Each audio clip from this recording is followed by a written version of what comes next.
Mensah, and this entire week we've been discussing the president's address to the nation, uh, attempting to put forward a series of measures a raft of measures really, that will deal with the current economic crisis. What we haven't heard much of, it's a part of that economy that is actually trying to still go and do business and work so people can still get employment, make some income, pay taxes, and get this economy running. I'm not talking about the big businesses. I'm talking about young people. Young people who, of course, have been told that entrepreneurship is a big deal and that you should not only finish school and apply to white collar jobs and get a nice office chair and sit in an air condition and just take your salary at the end of the month, but go out there and build a business and employ people yourself. A few young people have taken this on pretty seriously, and they are beginning now to thrive, and then they've been battered by the current economic wave. How are they surviving in this economic circumstance? I am very curious, and so we brought them together tonight, and we're going to be having a conversation with them, tapping into the real economy. These are the young people who have put everything on the line so this economy can survive. They really represent the future economy of this country. I mean, they're trying to build now. And if you support them, they can actually make sure that we get out of this economic crisis. We're going to be hearing from a few of them who are going to connect with us tonight. And they'll be giving me their thoughts on what they heard from the president. I bet many of them have been, struggling in this economy, and they were looking forward to hearing from the president to see if he will give them any confidence and give them a sense that there is some light at the end of the tunnel. Did they get that? And how are they coping? We'll get their thoughts pretty shortly. Just before we do that, what did the president really say then in terms of what he intends to do about the current economic crisis? Just a bit of that. I'm sure you've heard a lot of this already, but just lay the foundation for the conversation. To restore and sustain debt sustainability, we plan to reduce our total public debt to GDP ratio to some 55% in present value terms by 2028, with the servicing of our external debt pegged at not more than 18% of our annual revenue also by 2028. We're committed to improving the revenue collection effort from the current tax revenue to GDP ratio of 13% to between 18 and 20% to be competitive with our peers in the West Africa region. The Ghana Revenue Authority is rolling out an extensive set of measures to support the enhanced revenue mobilization. All of us must do our patriotic duty and support the GRA in this exercise. We're aiming to restore and sustain macroeconomic stability within the next 3 to 6 years, with a focus on ensuring debt sustainability to promote durable and inclusive growth while protecting the poor. We've decided to review the reforms in the energy sector, the capping of statutory funds, implementation of the Exemptions Act, and a new property rate regime. We've also decided to continue with the policy of 30% cut in the salaries of political office holders, including the president, the vice president, ministers, deputy ministers, MMDCs, and SOE appointees in 2023, just as we will continue with the 30% cut in discretionary expenditures of ministries, departments, and agencies.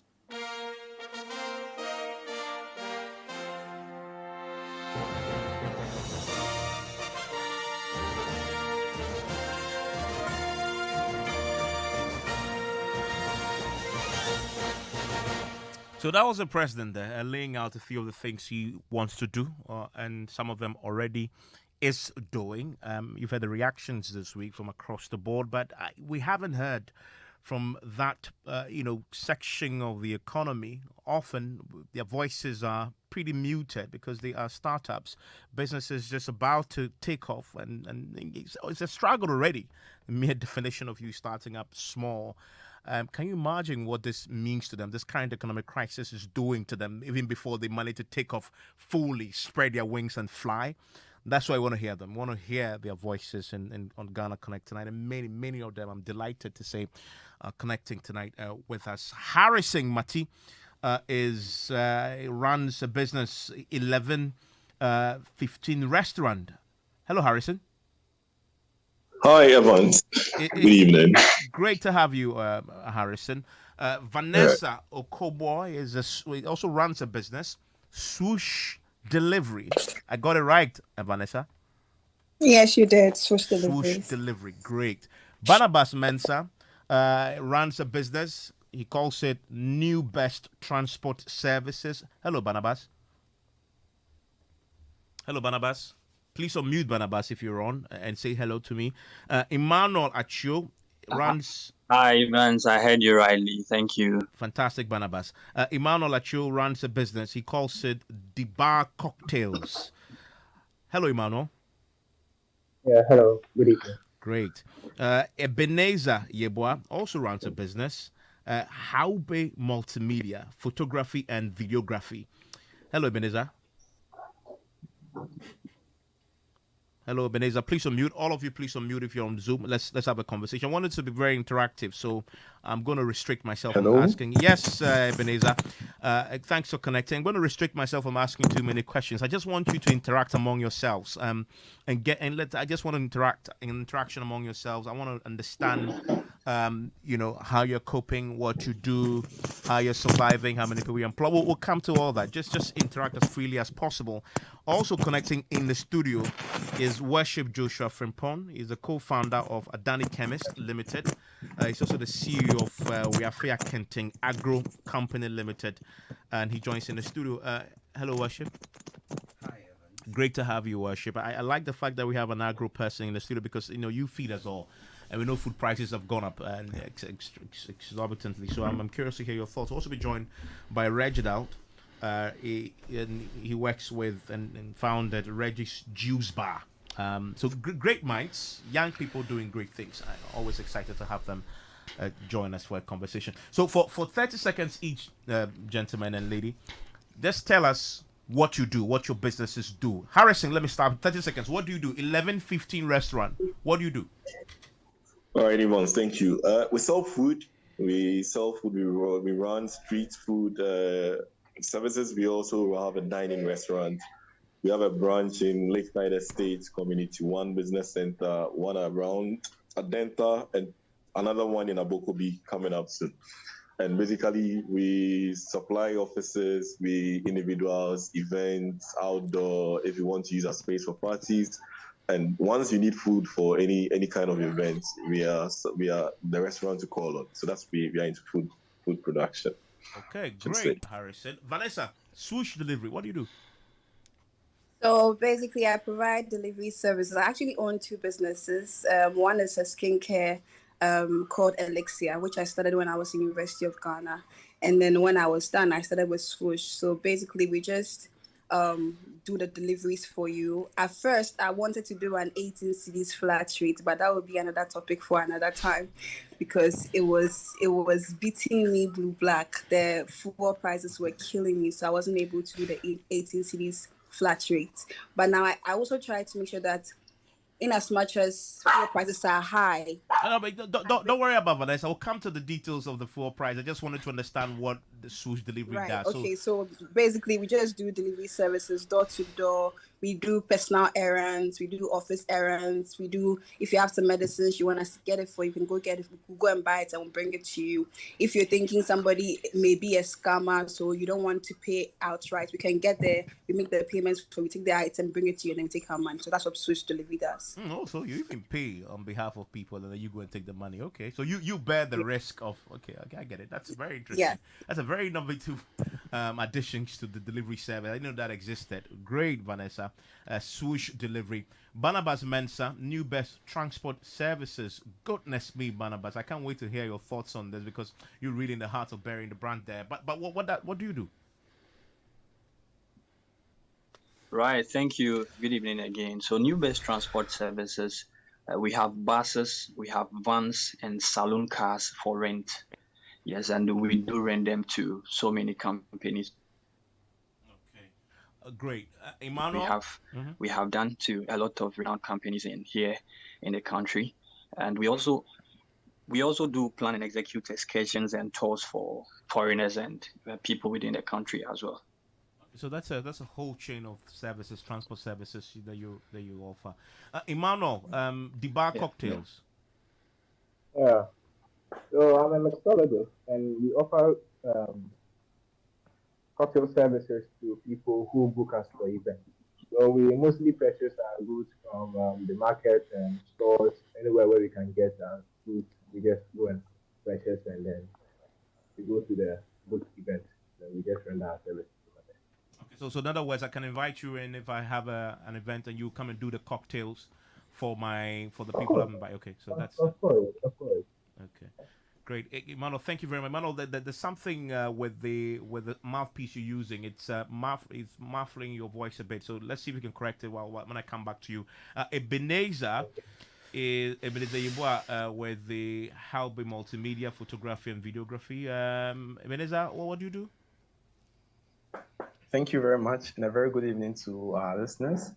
We are into photography and videography. So what we do is that we do video shoots, music video, photography. So you have your birthdays, your weddings, your engagements. Yeah, you just invite us. We come over and render that kind of services to you. Worship, you're with me in the studio. You run two businesses. So walk us through what you do. Well, Evans, thank you.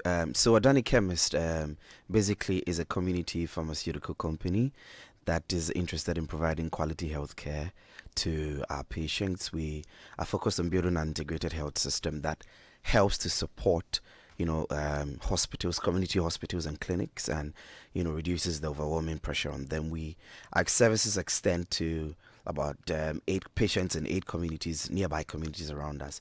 And then Rafia Kent, an agro company So this limited. is a mobile chemist, or this is like a physical? This is a physical one. Okay, so you can go in. Okay. Yes, we're located at Amasamai. Oh, okay. Yeah. And Rafia Kent, an agro company, is an agricultural company that deals in the sale and production of maize, aggregation as well. Yeah, we're also located in Agogo. Yeah. Okay, maize. So all across the country, or we're located in Agogo. In Agogo specifically. Okay, yeah. Great. Okay, look, gentlemen and lady, thanks for. Now I know what you do. Vanessa, let me start with you. First, tell me, how are you coping? First, let me understand. For swoosh delivery, your cosmetic arm you started when you were in university. The swoosh delivery, how long has it been in existence? So I started almost 4 months ago. Okay, so pretty young. Okay, so Pretty young. You started when the economic crisis was already pretty Exactly. much, Exactly. interesting. Exactly. So tell me. I mean, what inspired us? And do you appreciate the timing of this all 4 months ago when everything was beginning to fall apart? How you coping? I don't appreciate the timing. I think it was a very bad timing, but I didn't have a choice, okay? Because I was done with school, and I was doing national service, and then I wanted to do another job, which I could easily fall on when I'm done with national service, because it's not easy to actually secure a job presently.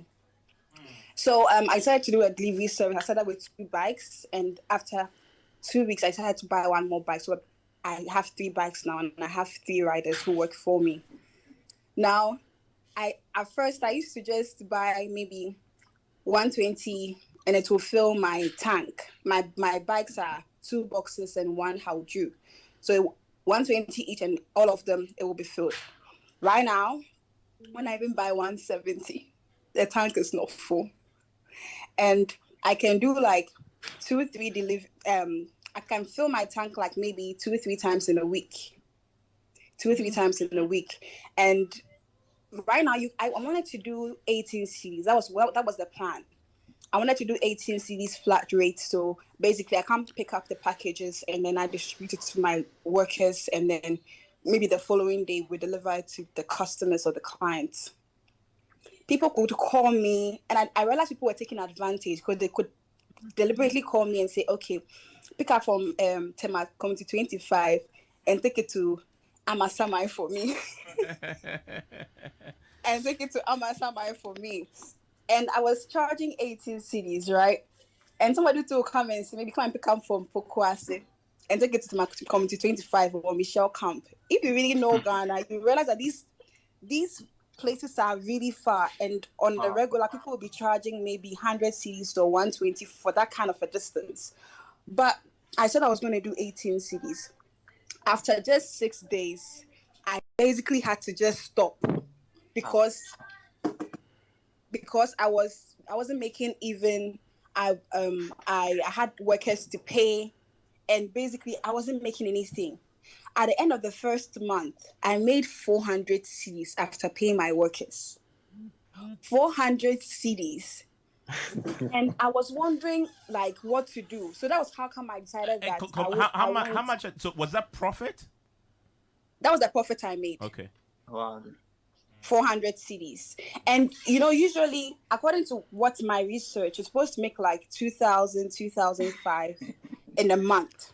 And I made 400 cedis. Like, do you understand where I'm coming from? I do. So I became very frustrated. And at a point, you go and buy fuel. Today they say it's 10 cedis. Tomorrow they say it's 12. The next day they say it's 14. The next day they say it's 17. It became very hectic. So people call you and they say, okay, I want you to do a delivery from, let's say, airport to Tema. And then you say, okay, please, I'll charge you 40 cedis. That's even the cheapest the person will get. The person will go like, hey, 40 cedis. And I'm like, on a regular, I'm supposed to charge you like 80 or 70. But because I'm a startup, I can't be charging you like how everybody else is charging you. And this is like a registered business. It's a company. It's not like Okada or something like that. And then they'll say, okay, I'll call you back. They'll go and call all other people, and then they realize that yours is the cheapest. And then they'll call you and say, go get it for me. Very, you understand? Very interesting story. And your three are they motorbikes? Yeah, they're all motorbikes. They are all motorbikes. So you employ so 3 people? Yeah, three gentlemen. And another thing too is that the gentlemen I employed, most of them don't have they don't have license. So I have to find a way to get them licensed and then try to deduct it from their salaries at the end of the month. That's interesting. Adding value to their lives also. Yes, and so that one is like a very dicey situation, because if they start to misbehave, you can't really withhold the license because every day they need it in their pockets for in case of police. And these police people will be stopping them left, right, center. They'll stop you insurance. They'll stop you roadworthy. They'll stop you a license. And when they realize everything is on track, they'll say, "Oh, my baby." That's a problem there. This is a non-economic issue, but it's an issue nonetheless for a business to manage. Exactly. Let me bring in Barnabas, who also is in that same area of transportation. Barnabas, do you identify with anything Vanessa said there? Please unmute for me, Barnabas, and because I can. Yes, I do. Yes, I do. I mean, let me firstly extend my regards to Adansi, CEO in the studio, also there, worship. And Adani. Yes, I really do. Adani. Yeah. Okay, yes. Worship. Yes, I do relate to a lot of what Vanessa is sharing. You know, fortunately for her, she is running with motorbikes, so she may be, you know, at our end we have buses, we have saloon cars, we have vans as well. So we are buying petrol, we are buying super, we are buying diesel almost every time. And with the on-season, you know, rise in the fuel prices, it makes operation very, very difficult, because today a passenger or maybe a client calls to make a booking that I would want a big bus for an event next week Saturday. Before next week Saturday, in the middle of the week, there is already a hike in fuel price, and you have no option than to increase the fare. And then if you do that also, because the client or the passenger had already made the booking, you don't know whether to transfer the new fare, the new fare onto the already booked or already agreed fee, or you should swallow it. If you swallow it, you do it at your own peril. If you transfer it to the client cost of fee also, he or she is now, he or she wouldn't book anymore. You get it? So, I mean, the fuel prices, the increment in the fuel prices has really affected our Are you business. Are you still making profits though? For profit, we do. For profit, we do. Is it what? How do you compare what you're making now compared to what you're making say a year ago? Say again, please. How do you compare what you're making now? How do you compare what you're making now to say what you're making a year ago? Okay, well, you see, maybe because a year ago we had not expanded to this stage, we hadn't gotten to this stage, so maybe we're making lesser than we are now. Okay, but comparably, I think there is no big difference. Given that we have expanded this time around, we should have been seeing an enormous increment in our profit, but it is not as it is expected. Because of these issues that we have raised here. I mean, Worship, you're in the studio with me. Let's come to you. So you've heard the challenges that Mensah and Barnabas talk about. I mean, you are in a different area of doing the chemists and also in the agricultural sector. Well, what's your story? How are you coping in the times? Well, so thank you, Evans. Thank you to our cherished listeners. I must say that I am running very two essential businesses in Ghana's economic architecture. Pharmacies are particularly concerned with the health of people, and agriculture is actually putting food on the tables of people. The economy has been very, very difficult for us. I've even had to halt the completion of the second branch of the pharmacy that we were constructing this year. We're almost through to it, but the impact has been very huge. So we've had to. What's the impact exactly? I want to understand that. And so, for example, I went to buy some floor tiles for the branch, the room, and then the total estimates that, I mean, the number that I was told that it would reach for them to use for the tiles, it did not, meet that target. So the tiler just asked that I should go get a few more. I got the previous one. It was, the day before I was given the new information, and I went there, and then it had increased exponentially. I was surprised. I thought it was maybe a lie or magic or something, because I didn't understand why I should buy something. So you went there today with the money prepared to buy at the price that you were told, and then it was something else. So that was when I started learning that now you don't need to even ask how much it is to an individual. You have to go to the market, and then you need to take twice of probably what you intended to buy, and then you can be able to get it. Because if you ask, by the time you get there, something has happened, and then the price has changed. And a chemist business? Yes, how is that it's been very, particularly for Ghana, a lot of patients prioritize these chemical shops and community pharmacies more than going to the hospitals. The community clinics and the hospitals are often overwhelmed. You get there and then you're not even getting the best of services. So they would rather go to the community pharmacy, say, I have a headache, I want this, and they get it. And initially it used to be very productive for them and effective, because in Ghana like this, drugs are regulated, the prices are regulated and optimized for the interest of public health. But things have changed ever since, the inflation increased, and then there's been devaluation of our currency. Last week or 2 weeks ago, the Pharmacy Council asked all pharmacies in hospitals not to accept NHIs again. It has to be regulated on a cash and carry basis. It means you. Oh, really? Yes. If you come there and then you don't have money, it means you're not going to benefit. So, meanwhile, for your chemist now, you're not accepting NHIs. So we are not accepting anything that is, on a free mode, because. But what about NHIS? No. Oh. And you see, so this is how we used to even stock the pharmacy in the first place. The business is a bit more, convenience, that you can go to the wholesalers. We are retail, so you can go to the wholesalers. You can take certain drugs and with a certain amount. That okay, I'm buying drugs, let's say 50,000. I'll need an additional 10,000. And I'll pay. They'll give you a limit, like you can pay in a month's time, and it helps the business because you would always come back to them and not. But now they're not even able to give all those credit-based transactions anymore. So you're also doing cash and carry now. Yes. When you're buying your bulk yes, you have to medicines. go. Okay. if you have to go with money to buy it, and then you have to come back with it. If you don't have money, you're not getting it. And they also complain because they also say that, oh, they used to acquire certain credit facilities to be able to bring bulk of the the drugs to their warehouses to be able to bring to the wholesales to sell. Now they are not having access to all those things, and they are not really able to get enough of the drugs.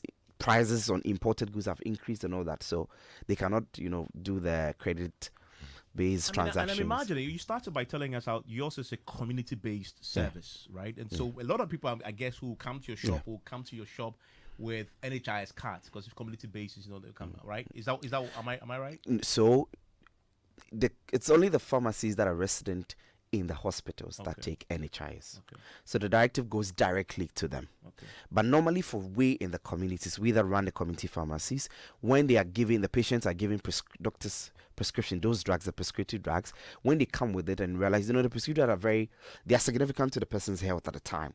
So you can't say you don't have money, so go.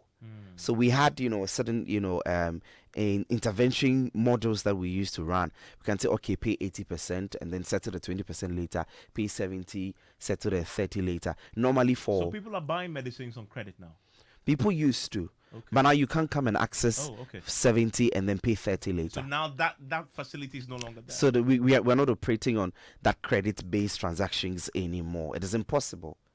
Because we also, I reviewed our account system before I came, and for the past 3 months, I've noticed a decline in sales. Once there's a decline in sales, it leads to decline in profit. And then it means we can't take more drugs. And doctors' prescriptions, prescriptive drugs are very expensive. So you can even have a 50,000, you go to the market, and you may return with only 2 boxes of drugs. Because you can find a blood tonic as this, and then it's 1,000 cities. Assuming you're supposed to take, let's say, 15 of that, of 1,000. How much is left out of that 15,000 to get the other one? Well, that's interesting. I'll come to the question about all of you employ people. Yeah. Profits have gone up, gone down. Vanessa talks about how she made 400 CD profit. Barnabas has talks about how if you compare last year to this year, they should be making far more, but they're not making. I wonder how that is affecting how you are able to pay your staff in an economy like this. So come to that. But let me bring in the two gentlemen who operate in the space of food, etc. Because you can't do without food, right? Harrison, 11-15 restaurant. People must eat to survive. Am I right to suggest that you will survive nonetheless, and you're doing pretty well because we all must eat. No matter how bad the economy is, I can't afford to go without food. So are you doing okay?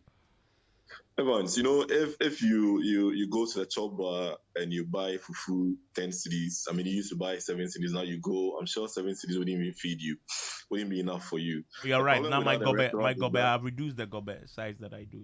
So with us who run restaurants, you have a menu. You can't constantly keep changing prices. So once the price of items that you use in your production go up, it's somehow difficult to just say, okay, I'm also changing my menu prices right or upfront.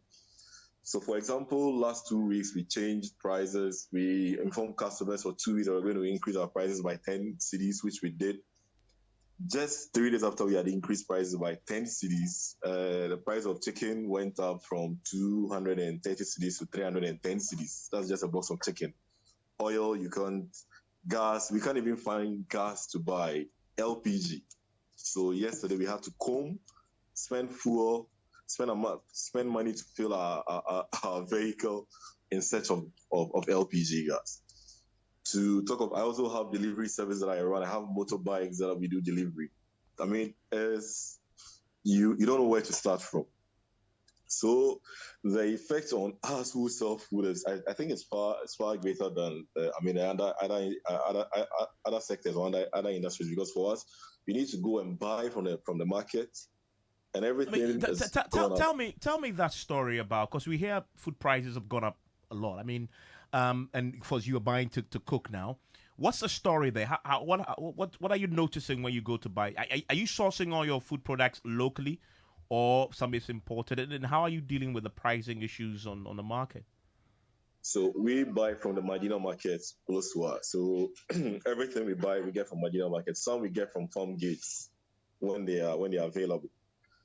And if you go in, the only thing that hasn't changed so much is the vegetables when they're in season. But everything else is imported, some even produced in Ghana. So for oil, fried oil now is around 1,010 cedis. How much did you used to buy it? How much you used to buy that? When I started running the restaurant, we buy fried oil around 180 cedis back in 2019. 2019, when we first opened in January 2019, oil was around 219, it moved to 270, and now we are buying it at 1,010 cedis. A box of chicken, 310 cedis, and our profit margins are all eroded, and it's hard to even pay salaries. As difficult paying salaries. So we feel the impact. We don't know when things are going to change, and you also can't stop operation because you've paid rent in advance. Even if you're not running, you will still run some costs or run at a loss. So it's hard, and I'm looking forward to hearing all my other colleagues are doing to deal with these Survive. challenges. And I'll come to that pretty shortly. But let me bring in Emmanuel. Emmanuel, you are in the cocktail business. You show up at people's parties where people are having fun, and you do their cocktails for them, and all. Am I right to say that? People will say, "Well, cocktail I can do without," especially when the economy is battering me hard.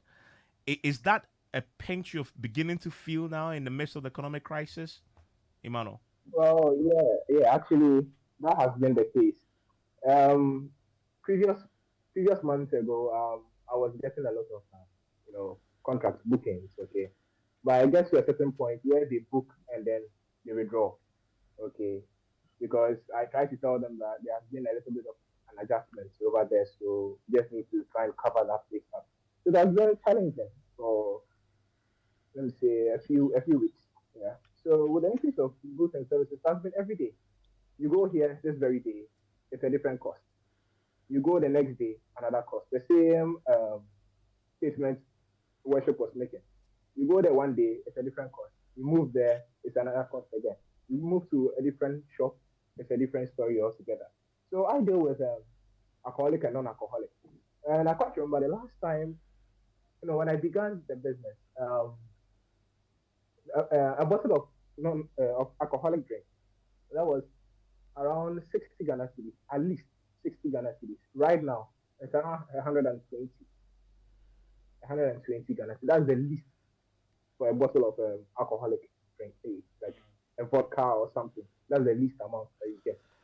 And fruit juice is around 25 plus to 30, but depending on the brand, be it series or John Simon. And you can even imagine, right now, Calico is, I'm hearing a 6 cities, 20 pesos or 7 cities or something. It's so disheartening. So it has been challenging. Have you had to increase? Sorry, have you had to increase your prices to cope? A bit, because I also have to deal with transportation where I move from one place to the other to purchase these goods from the markets and the stores, depending on the load. It depends whether I will have to take a private vehicle or a public vehicle. So depending on what I'm going to buy at the market or at the store, and then the load will determine the kind of transport I take. And looking at the fuel prices too, it's something else. So I've made a few adjustments. And I'm just Let's get into that. I want to now hear all of you. What adjustments are you making? Are you laying off workers? Are you reducing your? What is it that you've done, Emmanuel, to cope? I came up with this alternative that was a few weeks ago where I would have to buy all my goods in bulk and just store them at home. Okay, so that because I have the perception that it will increase at a certain point in time. So why not just get it in bulk, put them at home, so that when you get an order somewhere, at least you can just fetch this and then you move. But the only problem I'll have right now is the fuel, where I would have to transport all my my equipment.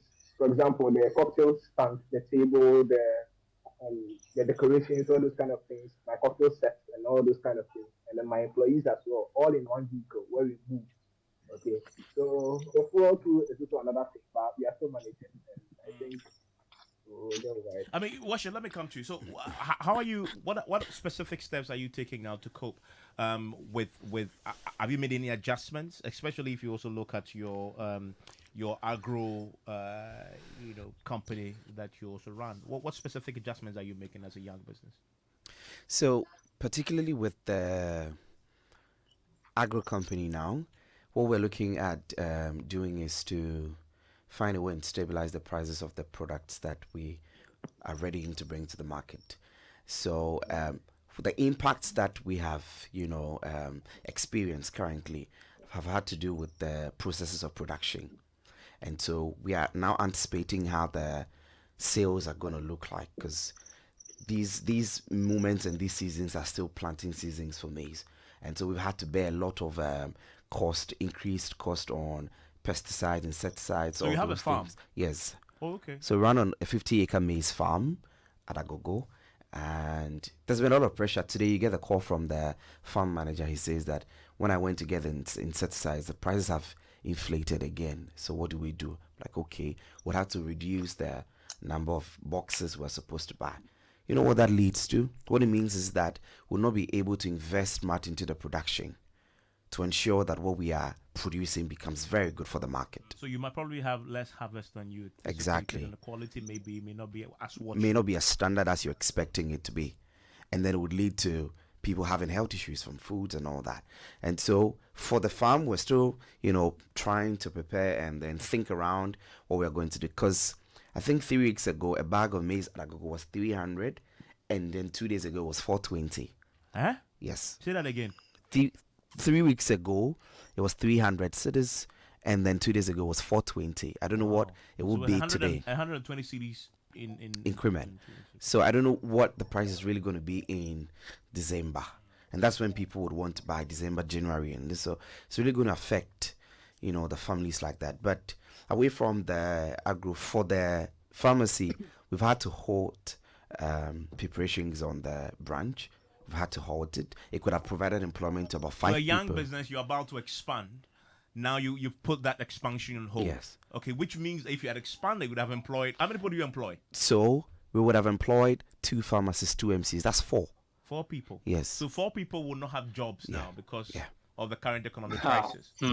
Okay, and so your first branch, 4 people, you've employed 4 people. Yeah. Okay, are you able to pay them their salaries in time and everything else? So we're able to do that, only that we've not really been able to increase the payments yet. We've not been able to increase the payments. They're asking their salaries. Their salaries. I mean, when I'm sure they're expecting an they increase. do. I mean, we have conversations. I get there, and then they're like, "Wow." I mean, they are even seeing the pressure on the shop. They are seeing the pressure on the facility, and then they are worried because some of them go to get a stock themselves, so they bring the stock.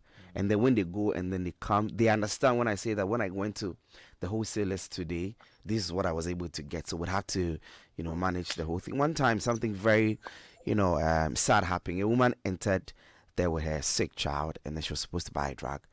And what she had was not enough to get the drug. She stood and she asked, intermediate density. I mean, and I didn't know what to do, because if I was to take it now, it means that it's a pressure that is going to come back on the facility. The facility will not be able to get enough. And it is okay to have drugs there and they are a bit increased than not to have them available at all. That problem should not be created. At least there should be some availability of the drugs that people need for intervention concerns, among a few other things. So what happened to this woman? Did she go? We had to consider. And take what she had. Yeah. Wow. We had to consider. I mean, let's come back to the rest. I mean, Vanessa, everybody to talk to me. Vanessa, what are you doing you employ 3 people? Yes. Are you cutting anything? Are you making any adjustments? Okay. Before I even get there, I think I should start paying my tithe to you, so that at least if somebody comes there and the person cannot afford some drugs, you just give it to the person. Worship is my person, so I'll see him back door in regards to this. Good. Anyway, so yes, for initially I was supposed to make sure I get 6 bikes by December. That was the plan, to have 6 bikes by December, get some aboboyas, abusokai machos and the rest, because I wanted to be doing deliveries to outside Accra, Agogo, the rest, long distance, and all those things. Right now, all those plans, I have to halt them. So that's very similar to Oh, no worship. halt yet. Yeah, but that's similar to worship. So Vanessa, what you mean is now you employ 3 people. You plan to employ 3 more by December, Yes. but that you've shelved, which Yes. means 3 more people would Yeah. have had jobs, so now will be without jobs. Okay. Yes. Yes. So right now I have to just hold on a bit to be able to understand how the economy is going to work out, at least so that I know how best to move on or what my next plan would be, because I wouldn't want to go get more bikes and then right now people don't even want to use delivery services because in their minds it's too expensive, but they all forget that we are all in this country and fuel prices are crazy. I used to change my oil for 30 cedis. Now I change my oil for 50 cedis every 2 weeks. Every two Yeah. weeks. I spend like almost 300 and something cedis a week on one bike. You understand? At the end of the day, I have to pay my workers. If something, God forbid, should happen, I have to make sure my workers are okay. Like there are a lot of things. There are a lot of things that right now is on my head. And when I wanted to start this delivery service, people were like, "Hey, female, you're a female. You want to start this delivery service? This is not your kind of job to do." And I said I would do it. So right now, there's nothing I can. I just have to make sure that I do it and I do it well. But Yeah. I'm really praying You're that really it at the really, point of no return on this one. You're yes, and all there's no way invested I'm in this. moving. I mean, Yeah, you because everything I saved during Well, school, the money I use for my bikes are money I saved during school, and then I put everything into this delivery service. I mean, somebody was going to talk to you. I mean, I heard a voice in the background. Who was it? Oh, okay. oh, and Yes, that was Barnabas. yes, Barnabas, go on. Yes, thank you. You see, for here in Ghana, the only time the economy, the economy in a particular period is soft is when the period is past. So today the economy is hard, and today we'll say today was even better. So it keeps getting harder. And then because at our end, because of the kind of business, it's a transport, business, and every time we are witnessing fuel increment. Fuel prices are always, they increase virtually every day, but it is until it has hit maybe a 50 pesos or 1 cedi mark that it becomes popular. So we know that things keep getting harder. So we are always, strategizing to adjust to the hikes. Well, I You mean, get it? tell me, So I mean, Barnabas, with this current, for your business, how are you adjusting? What are you doing? I mean, you've heard Vanessa's story and worship's strategy. Well, what's yours? What are you doing?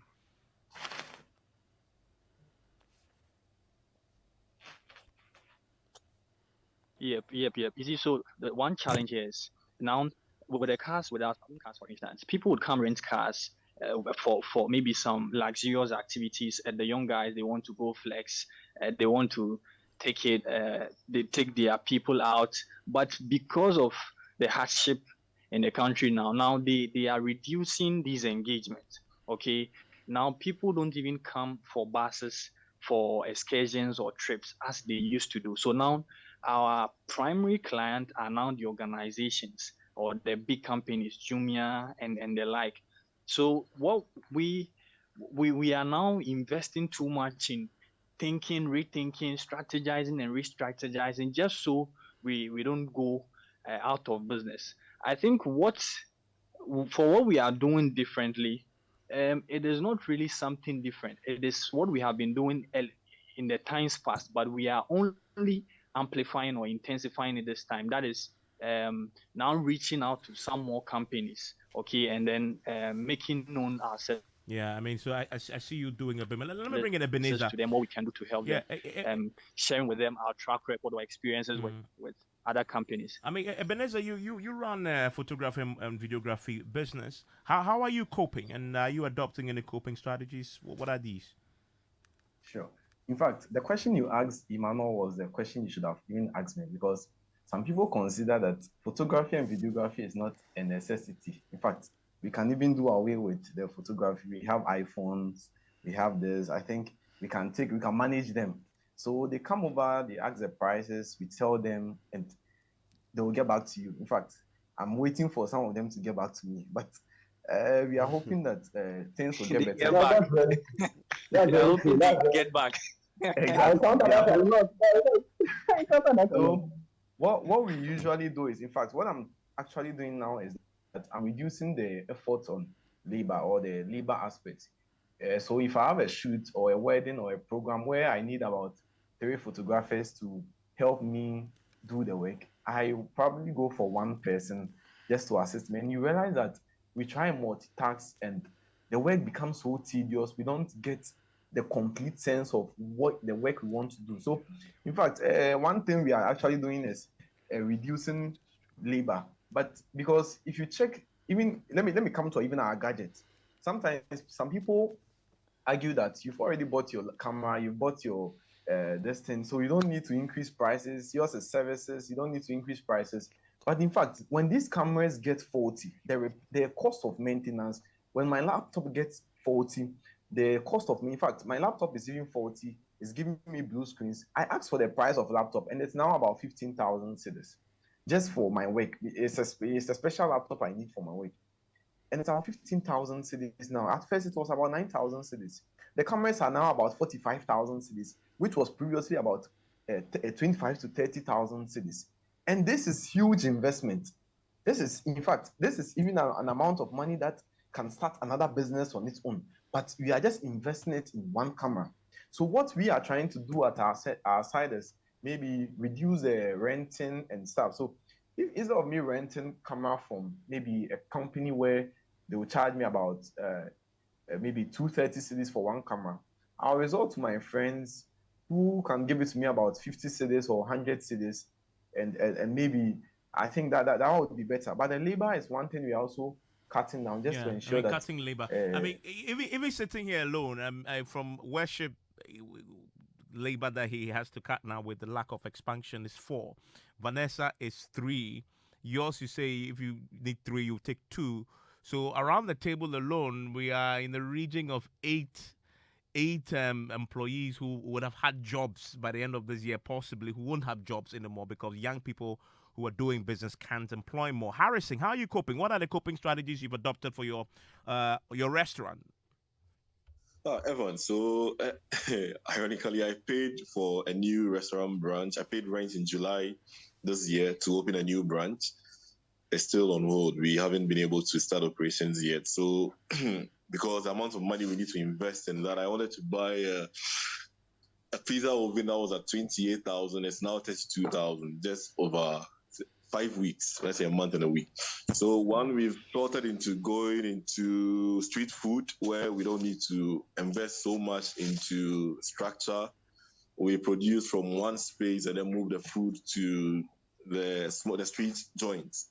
We are also moving into doing breakfast so that we don't keep the labor for long. So the people who serve breakfast by 10 a.m. they should be done, and then they can go home. So you don't have to pay the full amount that you need to pay them if you have to keep them for the whole day.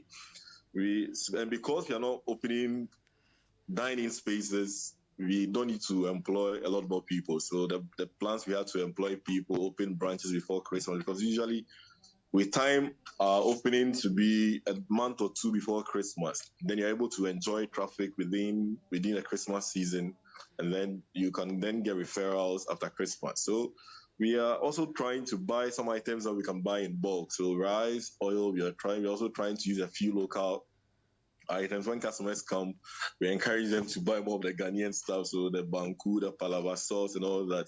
There you can always get the zombie and all that on, but with a vegetable oil and few things, we are also trying to get people to change their taste, because there's a lot of people who have taste of foreign stuff. And we recently also tried coconut oil. We're getting feedback from customers, and we're hoping that all these things tie together will help us. But the truth is our profit margins have eroded. We say that in this industry, our past is almost always better than our present, because things don't seem to get any better. And how is that affecting your ability to pay your staff? I mean, what I haven't heard all of you say, at least the good news yet, is that nobody's laying off their workers yet. I mean, but how is it affecting, Harrison, your ability to pay your staff and pay them on time? For the month of October, today is the 5th or so, we are done paying about 80% of our staff. The rest should be paid by Monday. We have to divide the payment. Instead of paying everybody at the same time, we pay them in batches. So when sales is good, then you end up paying other people, because all the savings you have in the bank, you have to use that in buying stock. Otherwise, before you realize, prices shoot up and you lose all your profit margins as well. Well, but that is remarkable. So you are paying staff as and when you make sales. Yes. Wow, that's a very interesting coping mechanism. Listen, Yeah. I want to wrap up now very briefly. The president, of course, spoke of course, because of all the challenges you've addressed. I wanted to quickly go around the table and give me a quick sense of, did you hear anything that, I mean, gave your businesses hope that the challenges will be addressed? Very quickly, Worship, let me start with you. When you listen to the president, you run a business, young man, trying to do a lot. Did you hear anything that gave you hope? Very briefly, just give me a quick reaction as from a young man business point of view. Honestly, it was not reassuring for me and for my businesses, because a lot of things the president talked about were future things. We're going to reduce debt sustainability by 2028. A lot of things he was talking about were not things that in the interim would help sustain the economy, because the pressure on my pharmacy is a result of the exchange rate fluctuations, the devaluation of the currency and all that. And I was expecting that there was going to be a conversation around that, where we're going to be looking forward to stabilizing the currency at least, because I'm not even more concerned about making profit. I'm concerned about people who need to get help when they're sick. Like the woman who came to your shop. Exactly. And so if people come to our retail centers, our retail facilities, and they are not able to get the drug, it's a problem. And the youth is a workforce. If people are not getting medical attention, it means that you're not even going to be able to work. What he talked about, the GRE looking forward to increasing, their steps and measures to increase revenue. Yes, increase revenue. I mean, the people are sick. How are they going to work for you to get internal revenues to run what you want to run? So for me, it was not reassuring. I was expecting, something around. Okay. Yeah, but Vanessa, what's your reaction to when you heard the president? Me, honestly,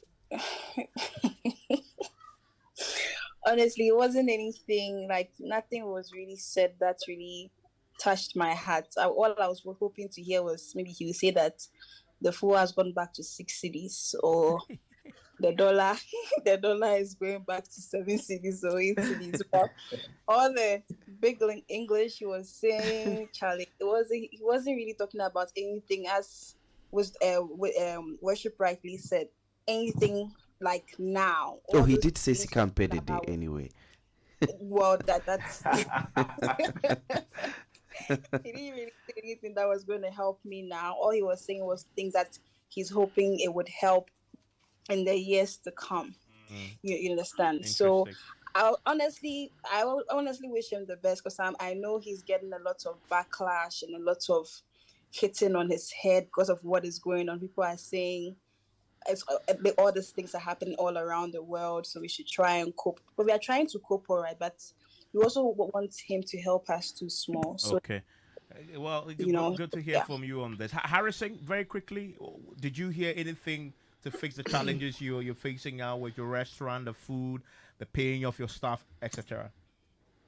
There was nothing in the president's address for startups. I mean, even for me in my space, prices are still going up. Fuel prices went up a few days after his speech, and I didn't pick anything hopeful from the message. I mean, like he said, everything he said was futuristic, and we can only hope that things will get better. I mean, hoping against no plan or strategy from the president himself, then it means that we, the smaller business, or we, the small businesses, have a lot to do. We are on our own. We need to put in strategies for ourselves to go beyond this period. Otherwise, next year, if you don't take care, a number of businesses will probably shut down before things get better. Ebenezer? Yes. With what the president said, most of the things were, as my colleagues are saying, were not things of present. If fuel should go down by this or that, were things of the future. But I believe we should just have hope that they will get better. And change doesn't occur just in one day or 1 hour. It takes time. So just let's be patient and let's have hope that these things will get better. So in fact, I was reassured, and I think I have hope that things will get better. Okay, well, at least we have one person with hope. Listen, gentlemen, thank you very much for joining us. You guys inspire me. There's no way I can do what you guys do. Harrison, you run a business, 1115 restaurant. Vanessa, Akabo, who runs Swoosh Delivery. Barnabas, New Best Transport Services. Emmanuel, the bar cocktails. Ebenezer, who runs a photography and a videography business. And Worship, who joins us in the studio, co-founder of Adani Chemist Limited, CEO of Riafia Kenting Agro Company. All of you, thank you very much for connecting. And we wish you all the best in spite of the challenging economic times that you find yourself. Next time we'll talk again, maybe next year.